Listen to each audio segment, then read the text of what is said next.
Railway महोत्सव के अवसर पर भारत की ऐतिहासिक ट्रेन डेक्कन क्वीन एक बार फिर खास अंदाज में नजर आई।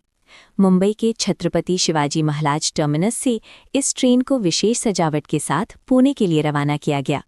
साल 1930 में शुरू हुई ये ट्रेन देश की पहली इलेक्ट्रिक और सुपरफास्ट ट्रेन मानी जाती है और दक्खन की रानी के नाम से प्रसिद्ध है। इस खास मौके पर डेक्कन क्वीन को फूलों से आकर्षक तरीके से सजाया गया, जिसने यात्रियों और रेल प्रेमियों का ध्यान अपनी ओर खींचा। स्टेशन पर मौजूद लोगों ने इस ऐतिहासिक पल को अपने कैमरों में कैद किया और ट्रेन के साथ तस्वीरें भी लीं। रेलवे प्रशासन ने इस अवसर पर ट्रेन के समृद्ध इतिहास को भी प्रस्तुत किया। दृश्य श्राव्य माध्यमों के जरिए यात्रियों को इसकी विरासत और विकास यात्रा के बारे में जानकारी दी गई, जिससे लोगों में इस ट्रेन के प्रति जुड़ाव और बढ़ा। यात्रियों की सुविधा को ध्यान में रखते हुए डेक्कन क्वीन का नवीनीकरण भी किया गया है।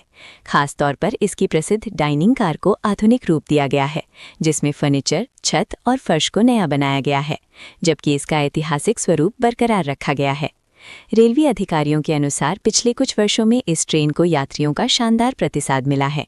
इसी कारण इसे लगातार अपग्रेड किया जा रहा है ताकि इसकी पहचान और लोकप्रियता बनी रहे। डेक्कन क्वीन आज भी मुंबई और पुणे के बीच यात्रा करने वालों के लिए एक खास पसंद बनी हुई है।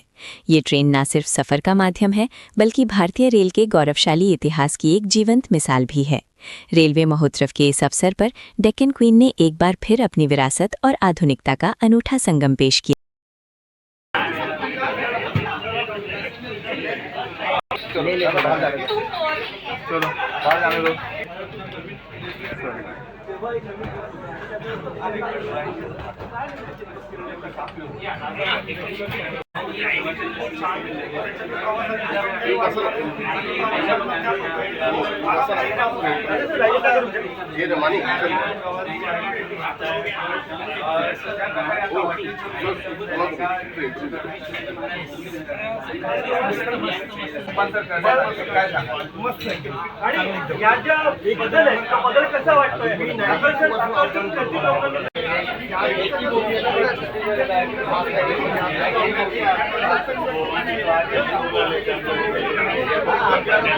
राणी ही 1930 पासून सातत्यानं प्रवाशांच्या सेवामध्ये आहे.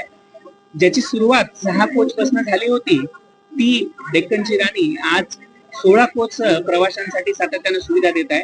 याच्यामध्ये अनेक नवीन सोयी सातत्यानं ही देता आली आहे. त्याच्यामध्ये पहिला महिला कोच असलेली ट्रेन असू द्यात किंवा ज्याच्यामध्ये डायनिंग कार असलेली ट्रेन असू द्यात, अशा रूपामध्ये ही डेक्कनची राणी प्रवाशांच्या भेटीला आलेली आहे. 1966 मध्ये हिच्यामध्ये पहिल्यांदा अँटी टेलिस्कोपिक रेक सहित आणि भारतामध्ये बनलेले पेरंबूरमध्ये बनलेले कोचेस याच्यामध्ये वापरण्यात आले होते. 1921 मध्ये 2021 मध्ये ज्यावेळेस कोविड नंतर ही गाडी चालू झाली, त्या गाडीला आपण विस्टाडोम कोच 15 ऑगस्ट 2021 मध्ये लावला होता.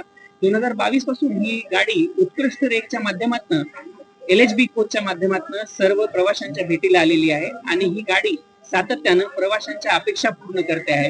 आपण जर आता ही डायनिंग कार देखील पाहाल तर या डायनिंग कार मध्ये देखील आपण दोन गोष्टी, एक आधुनिकता आणि जी सांस्कृतिक वारसा आहे तो जपण्याचा प्रयत्न केलेला आहे. यांच्या एका सुंदर मेळाच्या माध्यमातून वारली पेंटिंगच्या रूपात असू द्यात किंवा याच्यासोबतच एर्गोनॉमिक जे सीटचे डिझाईन आहे त्याच्या माध्यमातून असू द्यात, आपण याच्यामध्ये इम्प्रूव्हमेंट करतो आहोत आणि या सर्व इम्प्रूव्हमेंटच्या माध्यमातून प्रवाशांचा जो एक्सपिरियन्स आहे, प्रवाशांचा जो अनुभव आहे, तो निश्चितच अजून समृद्ध करण्याचा प्रयत्न आपण करतो आहोत.